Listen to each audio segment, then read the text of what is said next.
everyone, Melissa here, coming on with a card share for My Creative Time. And it's my design team project. So let's jump right in. So the main set that I am using today it's cookie season. I love this set. It is just too adorable. And I mask off the cheeks. I will be doing a tutorial at the end of the video if you want to see how I did that. But love how this little card turned out. So also from that set, let me show you that I used this stamp here. Cookie season is here. There it goes. Cookie season is here. That's what I'm using there. And then I also used the coordinating die set for the gingers.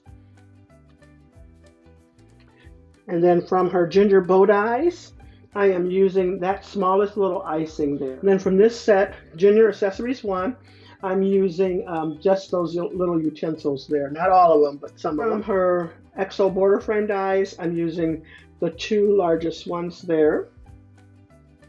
From one of her previous releases, and this one is called Crafty Friend, I'm using this little easel stand there, as well as the coordinating die. And hopefully I was in frame for that. And then for the inside of this card, I am using the large loopy tag die. So I'm using that. The paper came from Let's Get Crafty. So I'm using that green paper from there, and also just the top part of this paper here. I colored up these myself.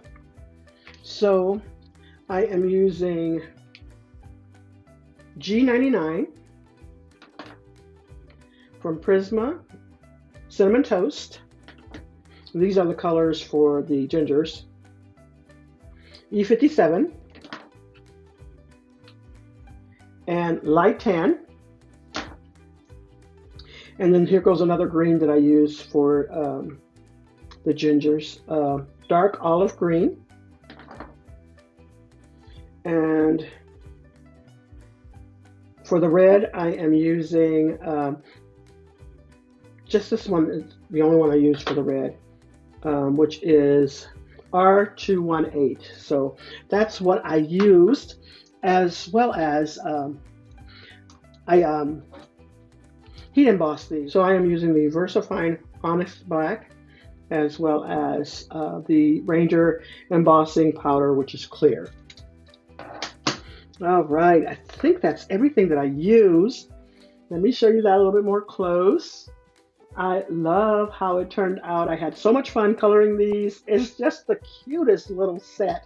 And as you see, I used those utensils. I just laid them across there. They look like they're yelling, cookie season is here. And then I used that little gingerbread also from the Accessories 2 set. I forgot to show you that. Let me just show you that. I used that little ginger right there. Just the cutest. Just absolutely the cutest. And that was from that Ginger Accessories 2. But love how this turned out. I did color up the little hearts, and I also put a little bit of glossy accents on there. I love the heat embossed look. It just gives it such a vibrant look. Love that. And then there goes the XOXO border frame dies. And I colored in all of that with the markers. Everything's colored in. Oh, and I also used coloring pencils to color up those cheeks. And then I used Gamsol to kind of blend it out. And then use this Uniball signal pen to add the little highlights in the cheeks, as well as on the gingers itself. So I love how this turned out. It's just such a cute little card. And then there goes the inside of the card as well. So let's get into that little tutorial. Okay, everyone, I am back and we're going to start this tutorial. And let me show you what I used. I am using this masking tape that my daughter picked up from Amazon. And I asked her if I could have one because there were 8 in a pack. And she gave me one. And so I'm glad to have that. So anyway, so we're going to use a couple pieces of this. So all you want to do is make sure you have enough masking tape to cover up those cheeks. And then also make sure your stamp is seasoned well so you don't have to repeat the process the second time. And I will be using VersaFine ink to stamp it out, or you can use Memento ink if you want it to be Copic friendly. If you use VersaFine, I would highly suggest that you heat emboss it. And I use, like I said, the VersaFine with the clear embossing powder. And so, anyways, we're going to put this right on top of here. Once I got those on, I took my tweezer and I just kind of went down in between here and made sure everything was out of the way so I wouldn't mess up any of the other area that I wanted to stamp. So make sure you got that down in there. Good. Flip it over and get ready to stamp. Let's pick this up. It might be a little wet because I messed up the first time. I actually stamped it with the masking paper on. Don't do that. You'll have to repeat the process.